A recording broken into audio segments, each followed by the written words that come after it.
Hi there. In my last video I described the NPS method, a process to design patterned Tyranid color schemes. Today I'm going to do another sample, but this time working through the process to demonstrate how it's put into practice. As always, I start with a reference from nature, so here's a Nautilus. This fascinating mollusk has remained relatively unchanged for millions of years, making it a glimpse into the wildlife of Earth's prehistoric oceans. It is a predator which rises from the depths to feed on crustaceans in shallow water. I think it makes for a great inspiration for Tyranids. So, the first step in the NPS method is to paint the carapace, so I need to figure out how I want to pattern it. Looking at my reference photos, the most distinctive part of the Nautilus's colors is the striped pattern on the shell. I don't think I want to use a different base color from the exoskeleton, so I'll start by just painting in the pattern. I mix Viejo model colors Orange Brown and Hull Red equally, and block in the pattern. After a bit of reworking and cleanup, I have a striped pattern I like. Now I assess what shading and highlighting are necessary. Well, I'm probably not going to be using heavy washes later, so I'll use Army Painter Dark Tone now and apply it to the crevices between carapace plates. For highlighting, while I can't highlight the white, I can certainly highlight the red patterning, so I mix my base pattern color with equal parts white and pick out the ridges and edges of the plates. Alright, step 2 is the Carapace Wash, so now I have to make a choice. Do I want the carapace to be separate from the exoskeleton, or the same color, with just the patterning differentiating it?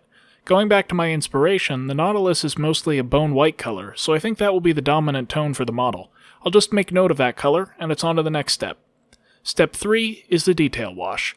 I think the model could use a bit more color, but nothing too drastic, so I choose Army Painter Light Tone, which is a nice light yellowish brown, and apply a coat of this to the vents and joints. Easy enough. Step 4 is Claws and Hooves. The Nautilus has this brown plate on its head, and I think something like that will work here, so I use Army Painter Strong Tone and apply a layer to the claws and hooves. Once it's dry, I go ahead and apply a second layer. I'm already at step 5, which is the Exoskeleton Wash. Earlier, I decided that I was going to replicate the light bone color of the Nautilus. I think Army Painter Soft Tone will be a good color, since it's neither too dark nor too colorful. As for the mix, I think I definitely want to go with the off-white mix to keep it light. I mix up equal parts Soft Tone, Quickshade Wash Mixing Medium, and water, and apply a layer to the entire model, including the claws and hooves. Once it's dry, I go ahead and apply a second layer. Alright, and now it's down to step 6, which is the final details and varnish. So I paint in the eyes, and varnish the model with Ultramatte, and it's done. Are we missing something? Yeah, I forgot to paint in the teeth. I make mistakes like that a lot, but the nice thing about this technique is that you can almost always go back and do a step out of sequence. Other than that, this represents a pretty straightforward application of the NPS method.